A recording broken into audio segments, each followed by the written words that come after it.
ಪ್ರತಿಭಟನೆ ಹೋರಾಟ ಅಂತ ಇದ್ದಂತಹ ಕನ್ನಡ ಪರ ಸಂಘಟನೆಗಳು ಇಂದು ಒಂದು ಹೆಜ್ಜೆ ಮುಂದೆ ಇಟ್ಟಿದೆ. ಸರ್ಕಾರ ಆನ್ಲೈನ್ ಗೇಮಿಂಗ್ ಆಪ್ ಬ್ಯಾನ್ ಮಾಡಿದ್ರು ಕೆಲ ಕಂಪನಿಗಳು ಮಾತ್ರ ಕದ್ದು ಮುಚ್ಚಿ ಗೇಮಿಂಗ್ ನಡೆಸ್ತಾ ಇದ್ವು. ಅಂಥ ಕಂಪನಿಗೆ ನುಗ್ಗಿದ ಸಂಘಟನೆಯ ಸದಸ್ಯರು ಧ್ವಂಸ ಮಾಡಿದ್ದಾರೆ.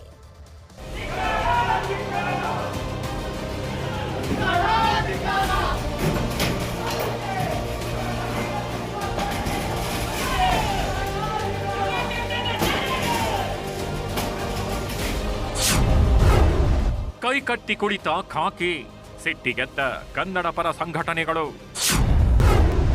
ಕೋರಮಂಗಲದ ಪೋಕರ್ ಆನ್ಲೈನ್ ಕಂಪನಿ ಧ್ವಂಸ. ಆನ್ಲೈನ್ ಗೇಮಿಂಗ್ ಮತ್ತು ಆನ್ಲೈನ್ ಬೆಟ್ಟಿಂಗ್ಗೆ ಕೇಂದ್ರ ಸರ್ಕಾರವೇ ಕಡಿವಾಣ ಹಾಕಿದೆ. ಆದರೆ ಬೆಂಗಳೂರಿನ ಕೆಲವೆಡೆ ಇದಕ್ಕೆ ಕಡಿವಾಣ ಬಿದ್ದಂತೆ ಕಾಣ್ತಿಲ್ಲ. ಪೊಲೀಸರು ಕೂಡ ಈ ವಿಚಾರದಲ್ಲಿ ಸೈಲೆಂಟ್ ಆದಂತೆ ಕಾಣ್ತಿದೆ. ಹೀಗಾಗಿ ಕೋರಮಂಗಲದಲ್ಲಿ ಪೋಕರ್ ಗೇಮ್ ಕಂಪನಿ ಮೇಲೆ ಕನ್ನಡ ಸಂಘಟನೆಗಳು ದಾಳಿ ಮಾಡಿವೆ.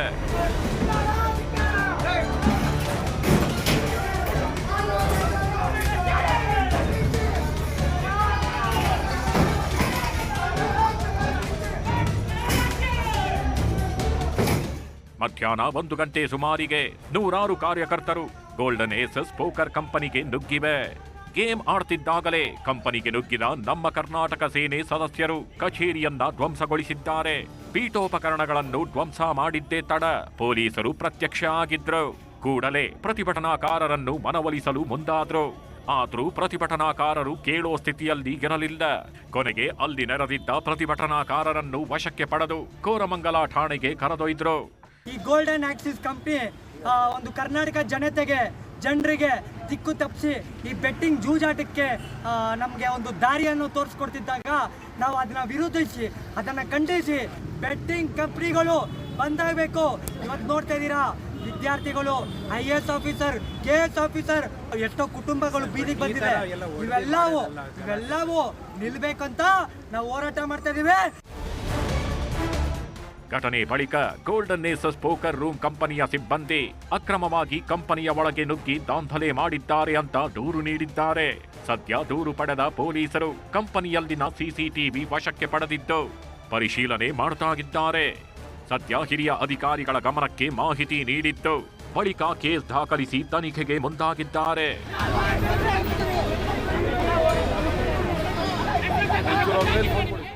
Manjunath N, crime bureau, news 18 Bengaluru. ಗಂಡ ಹೆಂಡತಿ ಜಗಳ ಒಂಡು ಮಲಗೋ ತನಕನೂ ಗಾದೆ ಮಾತಿದೆ. ಆದ್ರೆ ಈ ದಂಪತಿ ವಿಚಾರದಲ್ಲಿ ಎಲ್ಲವೂ ಉಲ್ಟಾ. ಇಷ್ಟಪಟ್ಟು ಮದುವೆಯಾಗಿದ್ದ ಈ ಜೋಡಿ ಜಗಳ ಈಗ ಬೀದಿಗೆ ಬಂದಿದೆ. ಗಂಡ ಬೆಡ್ರೂಮ್ನಲ್ಲಿ ಕ್ಯಾಮೆರಾ ಇಟ್ಟ ಕೇಸ್ಗೆ ಮತ್ತೊಂದು ಟ್ವಿಸ್ಟ್ ಸಿಕ್ಕಿದೆ. ಹಾಗಾದ್ರೆ ಆ ದಂಪತಿ ನಡುವಿನ ಕಲಹಕ್ಕೆ ಕಾರಣವಾದ್ರೂ ಏನು ಗೊತ್ತಾ? ಈ ಸ್ಟೋರಿಯನ್ನು ನೋಡಿ.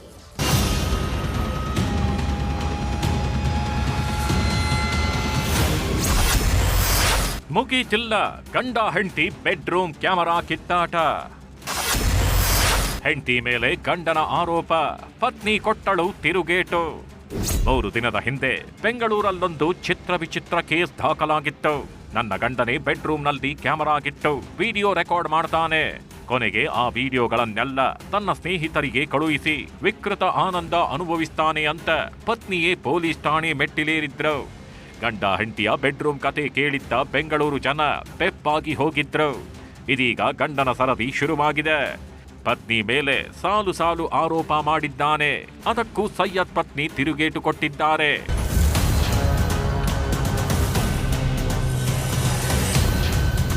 ಈತನ ಹೆಸರು ಸೈಯದ್ ಅಂತ. ಈತನ ಮೇಲೆಯೇ ಈತನ ಪತ್ನಿ ಸಾಲು ಸಾಲು ಆರೋಪ ಮಾಡಿದ್ದು. ಗಂಡ ಹೆಂಡತಿಯ ಖಾಸಗಿ ಕ್ಷಣಗಳನ್ನ ವಿಡಿಯೋ ಮಾಡಿಟ್ಕೊಂಡು ಸ್ನೇಹಿತರಿಗೆ ಕಳಿಸ್ತಾನೆ.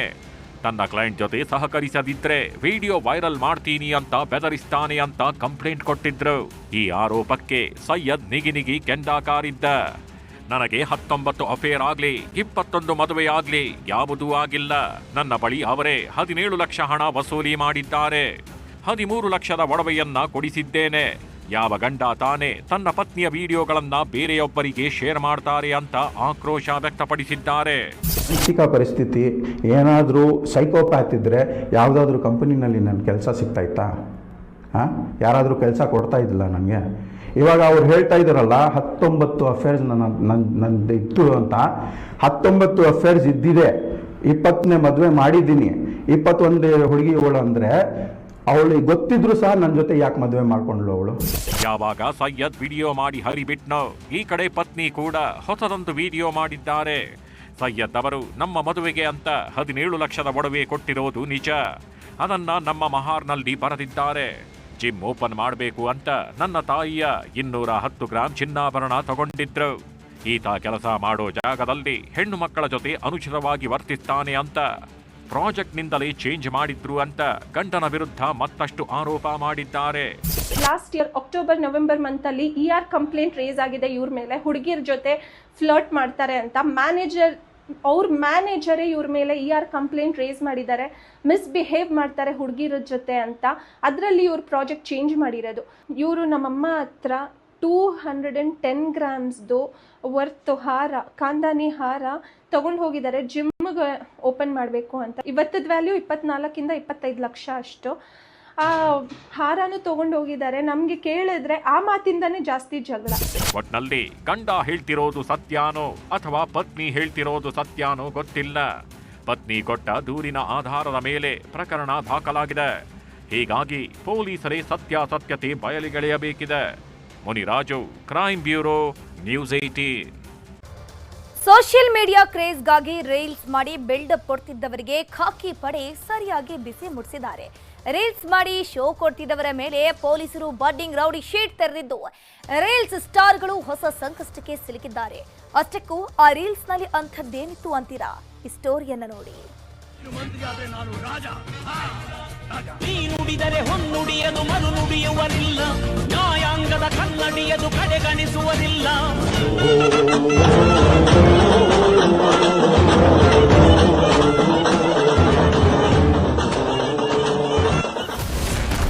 ರೀಲ್ಸ್ ಮಾಡಿ ಬಿಲ್ಡಪ್ ಕೊಡ್ತಿದ್ದವರಿಗೆ ಖಾಕಿ ಶೋ.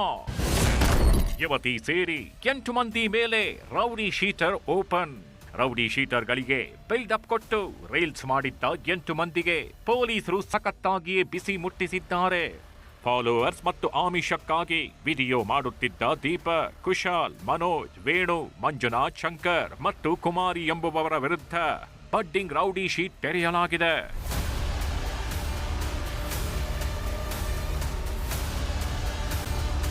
ಈ 8 ಮಂದಿ ಜಯನಗರ, ಬೊಮ್ಮನಹಳ್ಳಿ, ಆನೇಕಲ್ ಮತ್ತು ಚಿಕ್ಕಬಳ್ಳಾಪುರ ಮೂಲದವರಾಗಿದ್ದಾರೆ. ಸೋಷಿಯಲ್ ಮೀಡಿಯಾದಲ್ಲಿ ರೌಡಿಗಳಿಗೆ ಬಿಲ್ಡಪ್ ಕೊಟ್ಟು ವಿಡಿಯೋ ಮಾಡ್ತಿದ್ರು. ಅದರಲ್ಲೂ ನಟೋರಿಯಸ್ ರೌಡಿ ಹಾಗೂ ಸದ್ಯ ಜೈಲಿನಲ್ಲಿ ಮುದ್ದೆ ಮುರಿತಾಗಿರೋ ವಿಲ್ಸನ್ ಗಾರ್ಡನ್ ನಾಗ ಮತ್ತು ಇದೇ ನಾಗ ಮತ್ತು ಆತನ ಗ್ಯಾಂಗ್ನಿಂದ 2023ರಲ್ಲಿ ಹತ್ಯೆಯಾಗಿರೋ ಸಿದ್ದಾಪುರ ಮಹೇಶನ ಪರ ವಿರೋಧದ ವಿಡಿಯೋಗಳು ವೈರಲ್ ಆಗಿದ್ವು.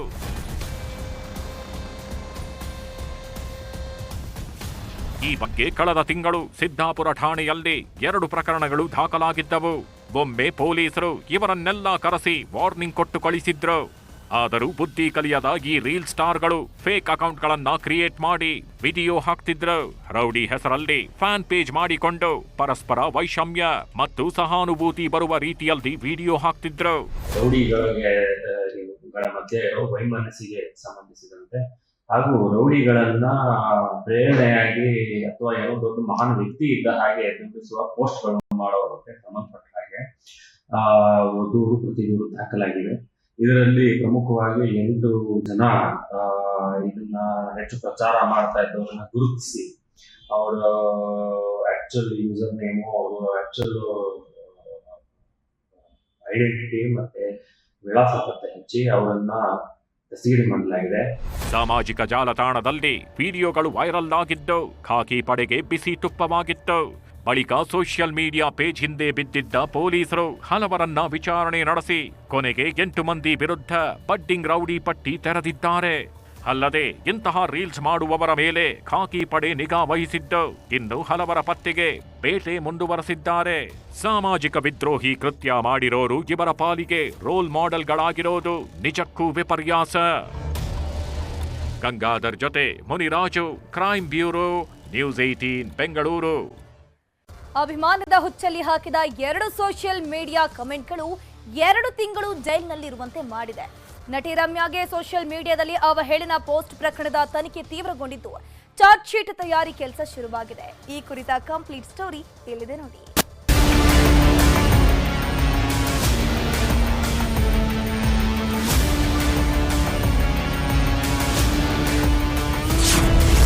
ನಟಿ ರಮ್ಯಾ ವಿರುದ್ಧದ ಅಶ್ಲೀಲ ಪೋಸ್ಟ್ ಪ್ರಕರಣ. ಚಾರ್ಜ್ ಶೀಟ್ ಸಲ್ಲಿಸಲು ಪೊಲೀಸರ ಸಿದ್ಧತೆ.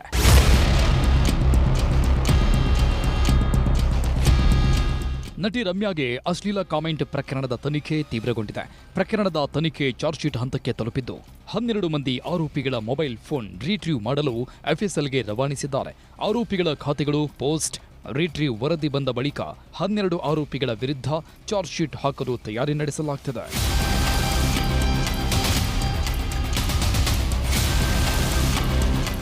ರೇಣುಕಾಸ್ವಾಮಿ ಕೊಲೆ ಕೇಸಲ್ಲಿ ಸುಪ್ರೀಂ ಕೋರ್ಟ್ ಇಂದ ನ್ಯಾಯ ಸಿಗುವ ಭರವಸೆ ಇದೆ ಅಂತ ನಟಿ ರಮ್ಯಾ ಪೋಸ್ಟ್ ಹಾಕಿದ್ರು. ಕೆಲವು ಕಿಡಿಗೇಡಿಗಳು ಸೋಷಿಯಲ್ ಮೀಡಿಯಾದಲ್ಲಿ ಕೊಳಕು ಭಾಷೆಯಲ್ಲಿ ಕೆಟ್ಟದಾಗಿ ಬೈದು ಕಾಮೆಂಟ್ ಹಾಕಿದ್ರು. ಕಾಮೆಂಟ್ ಹಾಕಿದ್ದ 42 ಅಕೌಂಟ್ಗಳ ಮೇಲೆ ಸಿಸಿಬಿ ಸೈಬರ್ ಕ್ರೈಮ್ ಠಾಣೆಗೆ ನಟಿ ದೂರು ನೀಡಿದ್ರು. ದೂರಿನ ಮೇರೆಗೆ ಸಿಸಿಬಿ ಸೈಬರ್ ಕ್ರೈಮ್ ಪೊಲೀಸರು 12 ಮಂದಿಯನ್ನ ಬಂಧಿಸಿ ಫೋನ್ಗಳನ್ನ ಸೀಸ್ ಮಾಡಿದ್ರು. ಈಗ ಪೋಸ್ಟ್ಗಳ ರಿಟ್ರೀವ್ ಮಾಡಲು ಎಫ್ಎಸ್ಎಲ್ ಮೊರೆ ಹೋಗಿದ್ದು ಕಂಪ್ಲೀಟ್ ಡೇಟಾ ಹೊರ ತೆಗೆಯಲು ಮುಂದಾಗಿದ್ದಾರೆ.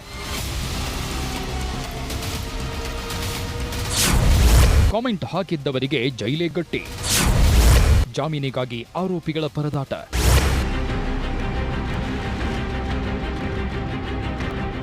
ಇನ್ನು ಜಾಮೀನಿಗಾಗಿ ಆರೋಪಿಗಳು ಪರದಾಡ್ತಿದ್ದಾರೆ. ಅಂದು ಚಪ್ಪಲಕ್ಕೆ ಪೋಸ್ಟ್ ಹಾಕಿ ಪುಂಡಾಟ ಮೆರೆದಿದ್ದ ಈ 12 ಮಂದಿ ಬೇಲ್ ಸಿಗದೆ ಪರಪ್ಪನ ಅಗ್ರಹಾರ ಜೈಲಲ್ಲಿ ಒದ್ದಾಡ್ತಿದ್ದಾರೆ. ಏನೇ ತಪ್ಪಾಯಿತು ಅಂದ್ರೂ ಆರೋಪಿಗಳಿಗೆ ಜಾಮೀನು ಸಿಗ್ತಿಲ್ಲ. ಮಕ್ಕಳ ಪರಿಸ್ಥಿತಿ ಕಂಡು ಪೋಷಕರು ಕಣ್ಣೀರಿಡುತ್ತಿದ್ದಾರೆ. ಬಂಧಿತರು ಬಡ ಕುಟುಂಬಗಳಾಗಿದ್ದು ಜಾಮೀನಿಗೂ ಹಣ ಹೊಂದಿಸಲು ಆಗ್ತಿಲ್ಲ ಅಂತ ಅಳಲು ತೋಡಿಕೊಳ್ತಿದ್ದಾರೆ. ಸೆಷನ್ಸ್ ಕೋರ್ಟಲ್ಲಿ ಜಾಮೀನು ರದ್ದಾಗಿದ್ದು ಹೈಕೋರ್ಟೇ ಗತಿಯಾಗಿದೆ. ಸೋಷಿಯಲ್ ಮೀಡಿಯಾದಲ್ಲಿ ಬೇಕಾಬಿಟ್ಟಿ ಅಶ್ಲೀಲ ಕಾಮೆಂಟ್ ಹಾಕೋರಿಗೆ ಇದು ಎಚ್ಚರಿಕೆಯ ಪಾಠವಾಗಿದೆ. ನಟಿ ರಮ್ಯಾ ವಿರುದ್ಧದ ಅಶ್ಲೀಲ ಕಾಮೆಂಟ್ ಪ್ರಕರಣ ಇದೆ. ಈ ಒಂದು ಪ್ರಕರಣದ ತನಿಖೆ ಈಗ ಅಂತಿಮ ಹಂತಕ್ಕೆ ಬರ್ತಾ ಇದೆ. ಇದೀಗ ಸಿಸಿಬಿ ಪೊಲೀಸರು ಈ ಒಂದು ಪ್ರಕರಣದ ಮೊಬೈಲ್ ಫೋನ್ಸ್ ಏನಿದೆ ಅದನ್ನ ಎಫ್ಎಸ್ಎಲ್ಗೆ ರವಾನೆ ಮಾಡಿ ರಿಟ್ರೀವ್ ಮಾಡುವಂತ ಕೆಲಸವನ್ನು ಕೂಡ ಮಾಡ್ತಾ ಇದ್ದಾರೆ. ರಿಟ್ರೀವ್ ರಿಪೋರ್ಟ್ ಬಂದ ಕೂಡಲೇ ಕೋರ್ಟ್ಗೆ ಚಾರ್ಜ್ ಶೀಟ್ ಅನ್ನು ಕೂಡ ಸಲ್ಲಿಕೆ ಮಾಡೋದಕ್ಕೆ ಈಗ ಸಿಸಿಬಿಯ ಸೈಬರ್ ಕ್ರೈಮ್ ಪೊಲೀಸರು ತಯಾರಿಯನ್ನ ನಡೆಸಿರೋದು. ಕ್ಯಾಮರಾ ಪರ್ಸನ್ ಶ್ರೀನಿವಾಸ್ ಜೊತೆ ಮುನಿರಾಜು, ನ್ಯೂಸ್ 18 ಬೆಂಗಳೂರು.